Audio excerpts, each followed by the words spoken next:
Hi, I'm Silvia from Boston, and I'm going to present the RCT called A Physical Activity Program versus Usual Care in the Management of Quality of Life for Pre-Frail Older Adults with Chronic Pain, a randomized control trial. If you want to read the full text, you just have to stop the video here and scan this QR code. Okay, ready? Let's do a quick introduction of the RCT. The study addresses the problem of chronic pain and frailty in older adults. The main objective is to evaluate the effectiveness of a multi-component physical exercise program to improve health-related quality of life in frail older adults with chronic pain. The justification for the study is based on recommendation from World Health Organization that suggest physical activity to improve health and prevent frailty. Additionally, the study explores the relationship between chronic pain, frailty, and quality of life. The study was designed as an open label randomized control trial, RCT.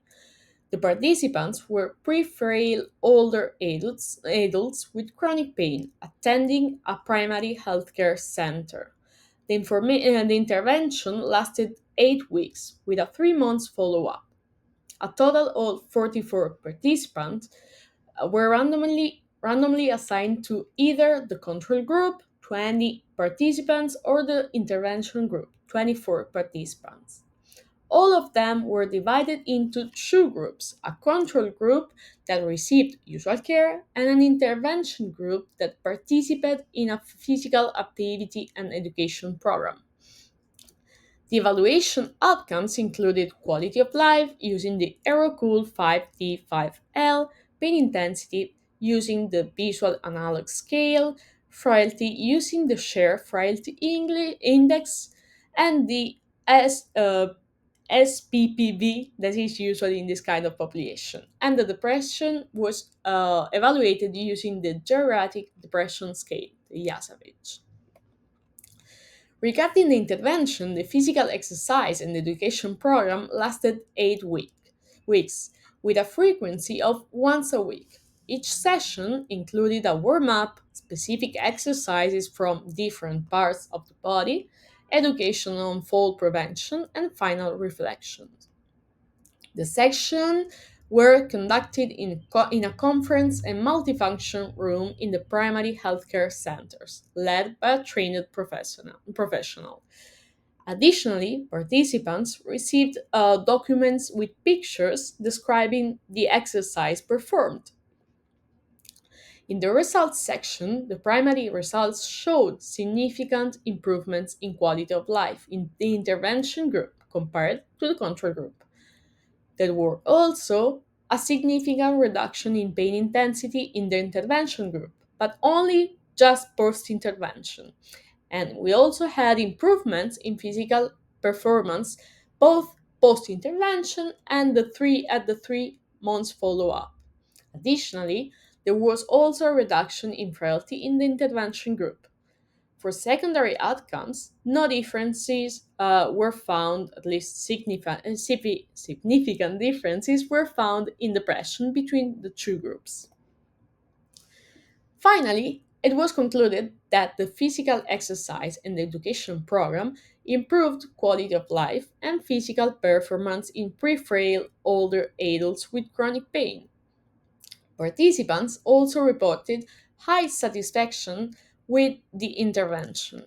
However, some limitations of the study were recognized from the authors, such as limited numbers of participants, the study being conducted in an only single primary healthcare center, and the inability to blind participants and researchers. But let's take a look to something now, because we have several flaws that could have affected the study in some way. First of all, data were randomized at one level only, in this case, the healthcare centers, but analyzed at a different level, in this case, individual level, without the necessary adjustments. The study does not explicitly mention if adequate adjustment for clustering were made. that taking into account that the small sample size they had, it would have been probably difficult to do that. Then we have a lack of intervention to treat analysis or ITT analysis. All participants should be analyzed according to the group they were originally assigned to, regardless of whether they completed or not the intervention. In this study, there were participant dropout, and the study does not mention if an ITT analysis was performed. This can lead to bias if participants who dropped out were not included in the analysis. Non independent measures. Measures should be obtained by individuals different from the administering intervention to avoid bias. But in this case, it's not clearly stated if the evaluators were blinded and if they were different from those who administered the intervention. This can introduce measurement bias. Baseline non equivalence. Significant differences between groups at baseline were not well adjusted or reported because although is it reported that there were no significant differences at baseline, the mean age in the intervention group was significantly higher than the control group. This can be a confounding factor that was not adjusted. Okay, differential attrition. Ready for that? Here we have differences in dropouts rates between intervention and control group that can have been affected the results.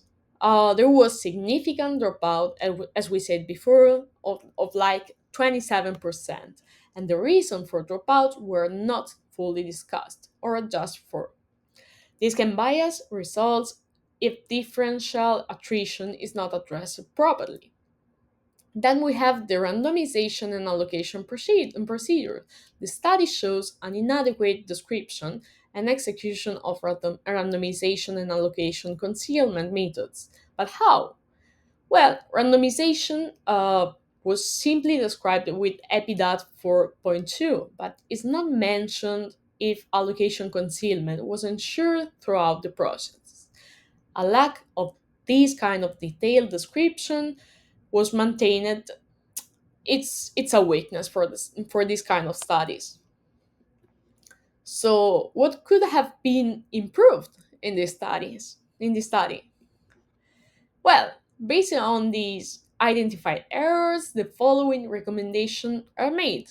It's not a big deal, but first of all, they could have described with more details the heterogeneity of chronic pain patients they included in the study. It could be different, obviously, a neck pain from a knee pain, isn't it? Then adjust for clustering in analysis. Use multi-level models of robust standard errors to adjust for clustering in the data to avoid violation of regression assumption. Then that's an important one. Conduct intention to treat analysis. Always try to include all participants in the analysis, regardless of whether they completed the intervention to obtain more representative results. Finally, ensure independence of measures. Ensure that measures are obtained by blinded evaluators who are not involved in the administering the intervention to avoid the measurement bias. Improve description of randomization and allocation concealment. Be sure always that these methods are well described and adequately implemented to avoid selection bias that is so frequent. Then adjust for baseline differences. Please always include baseline differences as covariates in the statistical analysis to control for confounding factors.